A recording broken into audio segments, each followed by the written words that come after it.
उधर ईरान में चल रही जंग के बीच अमेरिका का साथ देने को लेकर कुर्द लड़ाकों के बीच मतभेद नजर आया। सीरिया में रहने वाले कुर्द लड़ाकों ने ईरान के कुर्द लड़ाकों को चेतावनी दी कि वो अमेरिका से सतर्क रहें।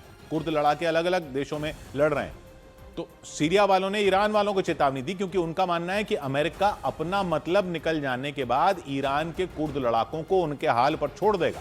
जबकि इससे पहले खबरें आई थीं कि अमेरिका ने कुर्द विद्रोहियों से ईरान के खिलाफ मोर्चा खोलने के लिए कह दिया था, ताकि वो इजरायल और अमेरिका से जंग लड़ रहे ईरान में भीतर से हमले शुरू कर दें।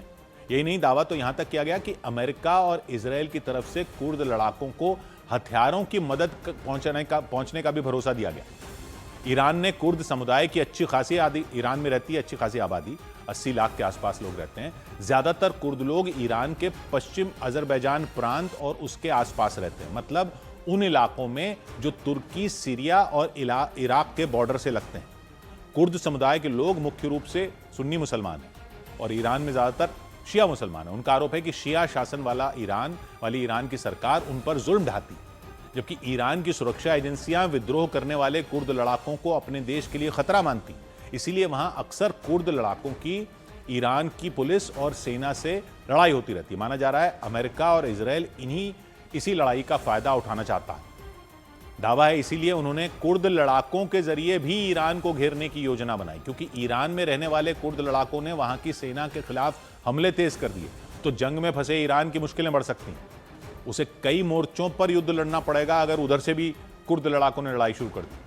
खबरें तो यहां तक आईं कि अमेरिका और इजरायल ने इसे कुर्द लड़ाकों के लिए सुनहरा मौका बताया, वो मौका जिसकी तलाश में वो कई दशकों से जुटे हुए हैं। कुर्द समुदाय के लोग ईरान ही नहीं बल्कि सीरिया, इराक और तुर्की और अर्मेनिया में भी रहते हैं। जानकारी के मुताबिक उनकी आबादी 3.5 करोड़ से ज्यादा है। वो अपने लिए एक अलग देश कुर्दिस्तान की मांग करते आए हैं इन सभी देशों में। इस देश को बनाने के लिए ईरान के पश्चिमी, तुर्की के दक्षिणी, सीरिया और इराक के उत्तरी इलाकों को एक साथ जोड़ने की मांग है कि ये कुर्दिस्तान बनेगा। यानी ईरान में रहने वाले कुर्द लोग भी अपने लिए कुर्दिस्तान चाहते हैं। वो दावा है कि इसीलिए अमेरिका और इजरायल ने ईरान के कुर्द लड़ाकों को उकसाने की कोशिश की, ताकि वो ईरान की सेना की मुश्किलें बढ़ा सकें। खबर है कि अमेरिका और इजरायल से हाथ मिलाने का भरोसा मिला तो ईरान के कुर्द लड़ाके भी बमबारी की तैयारी में जुट गए, लेकिन इसके बीच ही उन्हें सतर्क रहने की सलाह दी गई। सलाह किसने दी? सीरिया के कुर्द लड़ाकों। ईरान के पड़ोसी देश सीरिया में रहने वाले कुर्द लड़ाकों के संगठन एसडीएफ ने ईरान वालों को सलाह दी कि अमेरिका के साथ मत जाओ। एसडीएफ वो संगठन है जिसने सीरिया में आतंकी संगठन आईएसआईएस से निपटने में अमेरिका की मदद की थी, लेकिन एसडीएफ का आरोप है कि अमेरिका ने काम निकलने के बाद उससे किनारा कर लिया। उसने आशंका जताई कि ईरान के कुर्द लड़ाकों का इस्तेमाल करने के बाद अमेरिका उन्हें भी छोड़ देगा, क्योंकि अमेरिका ने उससे कहा था कि वो उनकी कुर्दिस्तान बनाने में मदद करेगा, लेकिन उसका कहना है कि किनारा कर लिया, मतलब उनकी कोई मदद ईरान में वालों को भी नहीं करेगा, ये उन्होंने आगाह किया। उधर ईरान में भारतीय दूतावास ने वहां रह रहे नागरिकों को जंग के दौरान सतर्क रहने की एडवाइजरी जारी कर दी। ईरान पर इजरायल और अमेरिका के बढ़ते हमलों को देखते हुए भारतीय दूतावास ने एडवाइजरी जारी की। भारतीय दूतावास ने लोगों से अपील की कि वो ईरान की सीमा से दूसरे देशों में जाने की कोशिश न करें। अमेरिका ने अपने नागरिकों को तुर्की का दक्षिण पूर्वी इलाका तुरंत छोड़ने की एडवाइजरी जारी कर दी।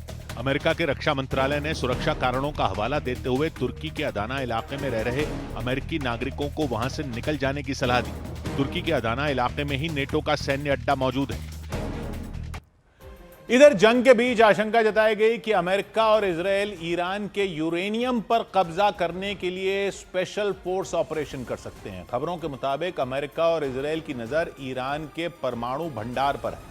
दावा किया गया कि इसको लेकर दोनों देशों के बीच रणनीति तैयार की जा रही है, ताकि ईरान के परमाणु ठिकानों में रखे गए यूरेनियम पर कब्जा किया जा सके। दावा किया गया कि पिछले साल ईरान पर हुए हमलों में परमाणु ठिकानों को तबाह कर दिया गया था, जिसके बाद ट्रंप ने भी ईरान के परमाणु भंडार को नुकसान पहुंचाने का दावा किया था, लेकिन खबरों के मुताबिक वहां रखे गए यूरेनियम को पहले ही निकाल लिया गया था। दावा किया गया कि ये इस्फहान परमाणु केंद्र में ही यूरेनियम मौजूद है, जबकि यूरेनियम की कुछ मात्रा फोर्दो और नतांज परमाणु केंद्रों पर भी रखी गई। ये जानकारी अमेरिका और इजरायल के अधिकारियों ने दी। न्यूयॉर्क टाइम्स की एक रिपोर्ट के मुताबिक अमेरिका की खुफिया एजेंसियां ईरान के इस्फहान में मौजूद न्यूक्लियर साइटों पर लगातार निगरानी रख रही हैं ताकि वहां हो रही हर मूवमेंट की जानकारी मिल सके। ये रिपोर्ट अमेरिका के अधिकारियों के हवाले से जारी की गई। माना जा रहा है कि अमेरिका और इजरायल स्पेशल फोर्स भेजकर ईरान के यूरेनियम पर कब्जा करने की तैयारी कर रहे हैं ताकि ईरान को परमाणु हथियार बनाने से रोका जा सके। और इस सब के बीच रूस के राष्ट्रपति व्लादिमीर पुतिन ने ईरान में रहने वाले अपने कुछ नागरिकों को जल्द से जल्द वहां से निकलने का आदेश दे दिया। यह आदेश बुशहर नाम के शहर में रहने वाले लोगों के लिए जारी किया गया। बुशहर ईरान का एक ऐसा शहर है जहां एक न्यूक्लियर रिएक्टर है, मतलब वहां एक न्यूक्लियर साइट है जहां बहुत बड़ी मात्रा में यानी हजारों किलो यूरेनियम मौजूद होने का दावा किया जाता है। और उस न्यूक्लियर रिएक्टर को वहां रूस की एजेंसियों की मदद से ही बनाया जा रहा है। लेकिन जब पुतिन ने वहां रह रहे रूस के लोगों को शहर से निकलने का आदेश दिया तो कई तरह की अटकलें लगाई जाने लगी। दावा किया जाने लगा कि रूस को अमेरिका के किसी बड़े हमले की खुफिया जानकारी मिल गई, इसीलिए उन्होंने अपने नागरिकों को शहर खाली करने का आदेश जारी कर दिया। इससे पहले भी ईरान के कई परमाणु ठिकानों पर इजरायल की फौज के हमले हो चुके हैं। इनमें सबसे बड़ा हमला ईरान के इस्फहान न्यूक्लियर प्लांट पर बताया गया था। उस हमले में न्यूक्लियर प्लांट में घुसने का एंट्री गेट तबाह हो गया था। हालांकि अब तक किसी भी हमले की वजह से रेडिएशन नहीं फैली थी, लेकिन इस बार माना जा रहा है कि ईरान के बुशहर न्यूक्लियर प्लांट पर हमला इतना बड़ा हो सकता है जो अब तक की सबसे बड़ी न्यूक्लियर रेडिएशन की वजह बन सकता है, क्योंकि ईरान के बुशहर न्यूक्लियर प्लांट को परमाणु ऊर्जा पर काम करने वाली रूस की सरकारी एजेंसी रोसतोम ही बना रही है। और पुतिन की तरफ से आए आदेश के बाद रोसतोम की तरफ से बयान जारी किया गया और यह बताया गया कि बुशहर न्यूक्लियर प्लांट के बेहद करीब कुछ धमाकों की आवाज सुनी गई थी, जिसके बाद यह फैसला लिया गया।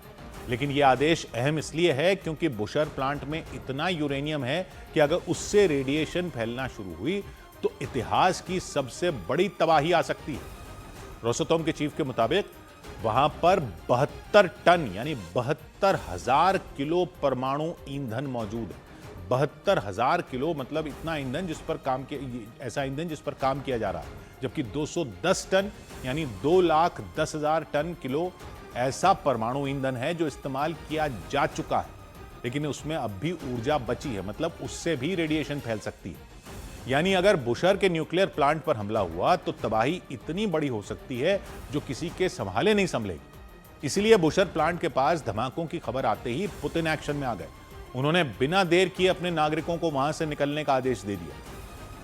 इधर दावा किया गया कि ईरान के तेल ठिकानों पर हो रहे हमलों से निकलने वाला धुआं पाकिस्तान में भी प्रदूषण फैला सकता है। पाकिस्तान के मौसम विभाग ने चेतावनी दी कि अमेरिका और इजरायल की तरफ से ईरान के तेल ठिकानों पर किए जा रहे हमले की वजह से पाकिस्तान की एयर क्वालिटी खराब हो सकती है और इसका सीधा असर पाकिस्तान में रह रहे लोगों पर होगा। दावा किया गया कि ईरान की राजधानी तेहरान की तेल रिफाइनरी और ईंधन डिपो पर हुए हवाई हमलों के बाद वहां जहरीला धुआं फैल गया। घने काले धुएं की वजह से आसमान में अंधेरा छा गया। दावा किया गया अमेरिका और इजरायल की तरफ से तेहरान और उसके आसपास के इलाकों के तेल ठिकानों पर हमला किया गया, जिस वजह से वहां हवा प्रदूषित हो गई। ऐसे में पाकिस्तान के मौसम विभाग ने पाकिस्तान में पश्चिमी हिस्से में खतरे की चेतावनी दी। पाकिस्तान ईरान के दक्षिण पूर्व में मौजूद है। दोनों देश एक दूसरे के पड़ोसी हैं। इनके बीच की सीमा 900 किलोमीटर से ज्यादा लंबी है, जबकि ईरान की राजधानी तेहरान पाकिस्तान से करीब 1800 किलोमीटर की दूरी पर है। वहीं ईरान के जाहेदान, मशहद और पाकिस्तान के कराची और क्वेटा शहर सीमा के बिल्कुल पास हैं।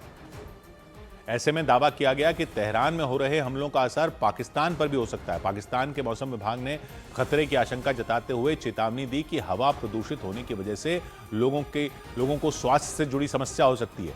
इसके अलावा मौसम पर भी इसका असर हो सकता है। मौसम विभाग ने पाकिस्तान के खैबर पख्तूनख्वा प्रांत के दीर, कोहिस्तान, चित्राल, स्वात, शांगला, बट्टाग्राम, बूनर, मलकंद, मनसेहरा, एबटाबाद और हरिपुर में बादल छाए रहने के साथ ही बारिश होने की संभावना जताई। साथ ही हवा और गरज के साथ तूफान की भी आशंका जताई।